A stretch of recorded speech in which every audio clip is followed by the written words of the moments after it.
കഴിവുകൾ അവന്റെ ദേശത്തിന്റെ വളർച്ചയ്ക്ക് വേണ്ടിയും അവൻ പാർക്കുന്നതായ സംസ്ഥാനത്തിനും അവൻ അധിവസിക്കുന്ന രാജ്യത്തിനു വേണ്ടിയുമൊക്കെ പ്രയോജനപ്പെടുത്തുക എന്നുള്ളത് ഏറ്റവും നല്ല കാര്യമാണ്.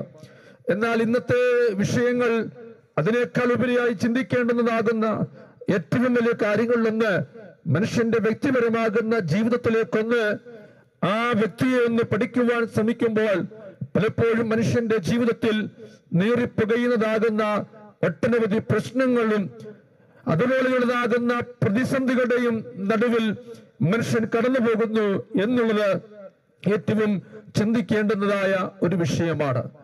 ഒരു കാലഘട്ടത്തെ പട്ടിണിയും ദാരിദ്ര്യമൊക്കെ നമ്മെ അലട്ടിയിരുന്നു എങ്കിൽ അന്ന് പണത്തിന്റെ കുറവുണ്ടായിരുന്നു. ജീവിക്കുവാൻ മാർഗമില്ലാത്ത എങ്ങനെ ജീവിതം മുന്നോട്ട് പോകുമെന്ന് ചിന്തിച്ച കാലങ്ങളുണ്ടായിരുന്നു. സാമ്പത്തികമായ പിന്നോക്കം, ജീവിത സാഹചര്യങ്ങളുടേതാകുന്ന പ്രതിസന്ധികളൊക്കെ നമ്മുടെ ജീവിതത്തെ വല്ലാതെ ബുദ്ധിമുട്ടിലേക്ക് നയിച്ചപ്പോൾ ഇന്ന് സാമ്പത്തികമായ പ്രതിസന്ധികളില്ല, അതുപോലുള്ളതാകുന്ന ബുദ്ധിമുട്ടുകളോ ദാരിദ്ര്യത്തിൻ്റെതാകുന്ന പ്രയാസങ്ങളോ ഒന്നും തന്നെ കാണുവാൻ കഴിയുന്നില്ല. എന്നാൽ ഇന്ന് മനുഷ്യന്റെ ജീവിതത്തിൽ സമാധാനം നഷ്ടപ്പെട്ടതായ അനുഭവങ്ങൾ കാണുവാൻ കഴിയുന്നു.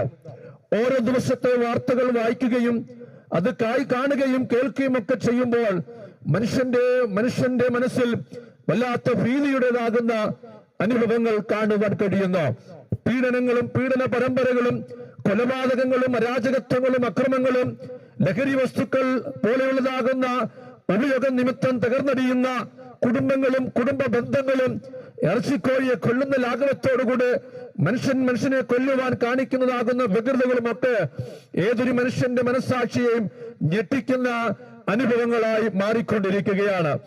5 വയസ്സ് പ്രായമുള്ള പെൺകുഞ്ഞു മുതൽ 85 വയസ്സ് പ്രായമുള്ളതാകുന്ന മാതാക്കന്മാർക്ക് വരെ യാതൊരു സുരക്ഷിതത്വമില്ലാത്ത ഒരു നാടായി നമ്മുടെ ദേശം മാറ്റപ്പെട്ടുകൊണ്ടേയിരിക്കുന്നു. ആർക്കും ആരോടും കടപ്പാടോ സ്നേഹമോ അതുപോലെയുള്ള കർത്തവ്യ ബോധങ്ങളോ നഷ്ടപ്പെട്ടുകൊണ്ടിരിക്കുന്ന മനുഷ്യന്റെ മനസ്സാക്ഷി മരവിച്ചുകൊണ്ടിരിക്കുന്നതാകുന്ന ഒട്ടനവധി സാഹചര്യങ്ങൾ കാണുവാൻ കഴിയുന്നു. എന്താണ് ഇതിന്റെ എല്ലാം പിന്നിൽ വ്യാപരിക്കുന്നതാകുന്ന ആ പ്രതിസന്ധി എന്നുള്ളത് എന്ന് ചോദിച്ചാൽ, മനുഷ്യന്റെ ജീവിതത്തിൽ തിന്മയുടേതാകുന്ന ശക്തികൾ അവനെ വല്ലാത്ത നിലവാരങ്ങളിൽ മുന്നോട്ട് കൊണ്ടുപോകുന്നു എന്ന് കാണുവാൻ കഴിയുന്നു. മനുഷ്യന്റെ മനസ്സാക്ഷിക്ക് മരവിപ്പ് സംഭവിച്ചതാകുന്ന ഒട്ടനവധി സാഹചര്യങ്ങൾ കാണുവാൻ കഴിയുന്നുണ്ട്.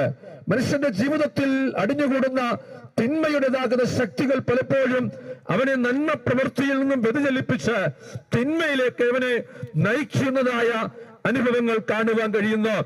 ഓരോ ദിവസത്തെ വർത്തമാന പത്രങ്ങൾ വായിക്കുമ്പോൾ കാണുവാൻ കഴിയുന്നത് ലഹരി വസ്തുക്കളുടെ ഉപയോഗ നിമിത്തം യൗവനക്കാരായ ആ കുഞ്ഞുങ്ങളുടെയൊക്കെ ഭാവി തകർന്നു പോകുന്ന ഒട്ടനവധി സാഹചര്യങ്ങൾ കാണുവാൻ കഴിയുന്നു.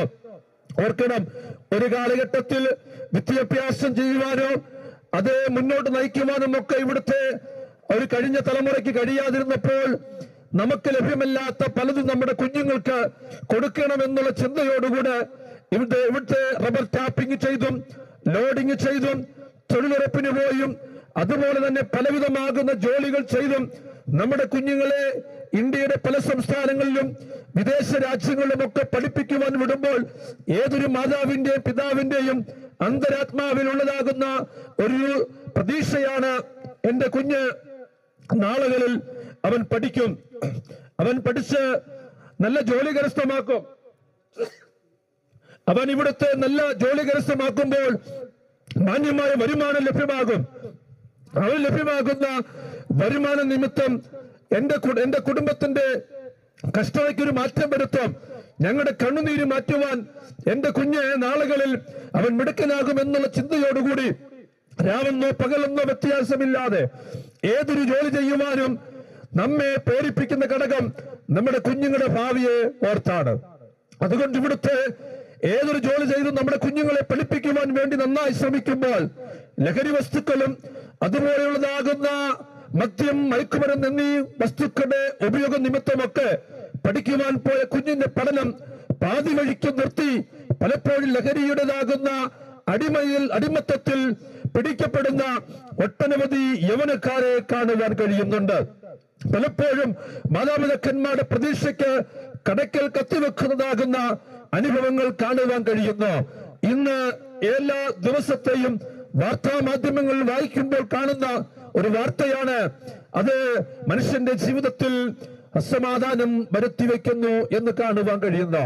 മനുഷ്യന്റെ ജീവിതത്തിൽ സമാധാനം നഷ്ടപ്പെടുന്നതാകുന്ന ഈ സാഹചര്യത്തിൽ എവിടെ ഒരു ആശ്വാസം, എവിടെ സമാധാനം ലഭ്യമാകും എന്നുള്ള ചിന്തയോടുകൂടെ മനുഷ്യൻ നെട്ടോട്ടമോടുന്ന കാഴ്ച കാണുവാൻ കഴിയുന്നു. ഇന്ന് പകൽ ഞങ്ങളെ ശ്രദ്ധിക്കുന്ന വാത്സല്യ ദേശത്തോട് ഞങ്ങൾക്ക് ഓർപ്പിക്കുവാനുള്ളതാകുന്ന ഒരു സന്ദേശം, ഞങ്ങളുടെയും ജീവിതത്തിൽ ഇന്നലകളുടെ അനുഭവത്തിൽ സമാധാനമില്ലാത്ത, സന്തോഷമില്ലാത്ത ജീവിത അനുഭവങ്ങൾ ഉണ്ടായിരുന്നു. ഞങ്ങളിൽ പലരും ലഹരിക്കും മദ്യത്തിന്റെയും മയക്കുമരുന്നിന്റെയും ഒക്കെ ഉപയോഗം നിമിത്തം ജീവിതം തകർന്നു പോകേണ്ടുന്നതാകുന്ന അനുഭവങ്ങളായിരുന്നു. ഇവിടുത്തെ ഒരു വ്യക്തിക്കും ഞങ്ങളുടെ ജീവിതത്തെ ഒന്ന് പണിത് ഉയർത്തുവാനോ ഞങ്ങളുടെ ജീവിതത്തിൽ മാറ്റങ്ങൾ വരുത്തുവാനോ ഒരു വ്യക്തിക്കും കഴിയാതിരുന്നപ്പോൾ ഇതുപോലെയുള്ള സന്ദേശങ്ങൾ, ഇതുപോലെയുള്ളതാകുന്ന ആത്മീക വചനങ്ങൾ ഞങ്ങളുടെ ജീവിതത്തിൽ സമൂലമായ മാറ്റങ്ങൾ വരുത്തി. ഞങ്ങൾ ഇന്ന് അനുഭവിക്കുന്ന സന്തോഷവും സമാധാനവും അത് പറഞ്ഞറിയിക്കുവാൻ കഴിയാത്തതാകുന്ന ഒരനുഭവമാണ്. അതുകൊണ്ടാണ് ഒരു ലജ്ജയും കൂടാതെ ഈ ദേശത്തെ കടന്നു വന്ന് ഞങ്ങൾ അനുഭവിക്കുന്ന സന്തോഷം നിങ്ങളോട് പങ്കുവെക്കുവാൻ ഞങ്ങളെ പ്രേരിപ്പിക്കുന്ന ഘടകം ഞങ്ങളുടെ ഉള്ളിൽ പ്രാപിച്ചതായ ഒരു സന്തോഷവും സമാധാനമാണ്. ആ സമാധാനവും സന്തോഷവും എവിടുത്തെ മദ്യത്തിൽ നിന്നോ ലഹരി വസ്തുക്കളുടെ ഉപയോഗ നിമിത്തമോ ലഭ്യമായതല്ല, മറിച്ച് യേശു ക്രിസ്തു എന്ന ചരിത്രപുരുഷനായ വ്യക്തിയിൽ നിന്നും ഞങ്ങൾക്ക് കരസ്ഥമാക്കുവാൻ കഴിഞ്ഞതായ സമാധാനമാണ് ഞങ്ങളുടെ ഉള്ളിൽ ഞങ്ങൾക്ക് പ്രാപിക്കുവാൻ കഴിയുന്നത്. വിശുദ്ധ ബൈബിൾ ഇങ്ങനെ ഓർപ്പിക്കുന്നു. യേശു പറഞ്ഞു, ഞാൻ എന്റെ സമാധാനം നിങ്ങൾക്ക് തന്നേച്ചു പോകുന്നു, ലോകം തരുന്നത് പോലെയുള്ള സമാധാനമല്ല. ഇന്നേക്ക് 2025 വർഷങ്ങൾക്ക് മുന്നമേ യേശു മാനവജാതിയോട് വിളിച്ചു പറഞ്ഞ ആ വാക്കിന്റെ പ്രസക്തി ഇന്നും കുറഞ്ഞു പോയിട്ടില്ല. ആയിരങ്ങളുടെ പതിനായിരങ്ങളുടെ ജീവിതത്തിൽ സമൂലമായ പരിവർത്തനങ്ങൾ ആ വാക്കുകൾക്ക് കാണുവാൻ കഴിയുന്നു. നമുക്കറിയാം, നമ്മുടെ ചുറ്റുപാടും നവോത്ഥാനത്തിന്റെ നേതാക്കന്മാരുണ്ട്, വിപ്ലവ ആചാര്യന്മാരുണ്ട്, മത നേതാക്കന്മാരുണ്ട്, രാഷ്ട്രീയ നേതൃത്വങ്ങളുണ്ട്, തത്വചിന്തകന്മാരുണ്ട്, ആചാര്യന്മാരുണ്ട്, ഗുരുക്കന്മാരുണ്ട്. ഇവരുടെയൊക്കെ സന്ദേശങ്ങൾ ഏറ്റവും ഉദാത്തമായ സന്ദേശമാണ്. മനുഷ്യന്റെ ജീവിതത്തിൽ അതൊക്കെ ഒരു ജീവിതത്തിൽ അതൊക്കെ പ്രമാണിക്കും നല്ലത് തന്നെയാണ്. എന്നാൽ ഈ സന്ദേശങ്ങളൊന്നും മനുഷ്യന്റെ ജീവിതത്തിൽ സമാധാനം പ്രദാനം ചെയ്യുന്നില്ല. ഒരു കാലഘട്ടം കഴിയുമ്പോൾ മറ്റൊരു സന്ദേശങ്ങൾ ഇന്നലത്തെ ഇതുപോലെയുള്ളതാകുന്ന സന്ദേശങ്ങളാൽ കടപിടിക്കുമ്പോൾ ആ സന്ദേശങ്ങളുടെ പിന്നാലെ നമ്മൾ പോകുന്നു. എന്നാൽ നൂറ്റാണ്ടുകളായി, സഹസ്രാബ്ദങ്ങളായി മാറ്റമില്ലാത്ത ഒരു സന്ദേശം എന്നുള്ളത് യേശു പറഞ്ഞു, ഞാൻ എന്റെ സമാധാനം നിങ്ങൾക്ക് തന്നേച്ചു പോകുന്നു.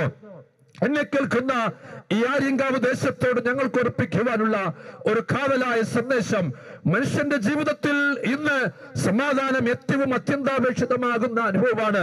പലപ്പോഴും പലരും പറയുന്നത് കേട്ടിട്ടുണ്ട്, സമാധാനത്തോടെ കിടന്നുറങ്ങിയ രാവുകൾ എത്രയോ ആണ് എണ്ണിക്കൂടാൻ കഴിയത്തില്ല. ഒരു രാത്രിയാകുമ്പോൾ സമാധാനമില്ലാത്ത അനുഭവങ്ങൾ.